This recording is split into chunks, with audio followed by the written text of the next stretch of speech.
പ്രിയപ്പെട്ടവരെ, നമ്മൾ വളരെ ഗഹനമായി ശ്രദ്ധിക്കേണ്ടതുണ്ട്. കുടുംബജീവിതം ചെറിയ കാര്യമില്ല.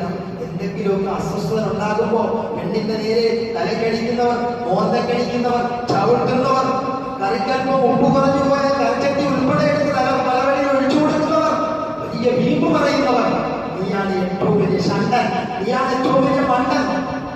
മനസ്സിലാക്കണം. നാട്ടിലെ പെണ്ണുങ്ങളുടെ മുന്നിൽ നിനക്ക് വലിയ സ്ഥാനം ഉണ്ടാകാം, പക്ഷെ കെട്ടിയ പെണ്ണിന്റെ മുന്നിൽ കാൽക്കാശിന്റെ വില ഉണ്ടാവില്ല. ചില ഭർത്താക്കന്മാർക്ക് അങ്ങനെയുള്ള ഓച്ചന്മാരെ തൊട്ട് അള്ളാഹു നമ്മളെ കാത്തുരക്ഷിക്കുമാറാകട്ടെ. അള്ളാഹു നമ്മളെ കാത്തുരക്ഷിക്കുമാറാകട്ടെ. ചെറിയ കാര്യമല്ല കുടുംബജീവിതം. അതുകൊണ്ട് സ്വർഗത്തിന് വേണ്ടിയാണ് ഇന്ന് ജുമയ്ക്കൂടെ ഒരുമിച്ച് നിങ്ങൾക്ക് ഇവിടെ വരേണ്ട കാര്യമില്ലല്ലോ. എന്തിനാണ് ഈ ജുമയ്ക്ക് കണ്ടച്ചറപ്പള്ളിയിൽ ഒരുമിച്ച് കൂടിയിരിക്കുന്നത്? സ്വർഗം കിട്ടണം, അതിനുവേണ്ടി മാത്രമാണ്. അള്ളാഹു നമുക്ക് സ്വർഗം തന്നെ അനുഗ്രഹിക്കുമാറാകട്ടെ. നമ്മൾ ഹജ്ജ് ചെയ്യുന്നത് നമുക്ക് സ്വർഗം വേണം. നോമ്പ്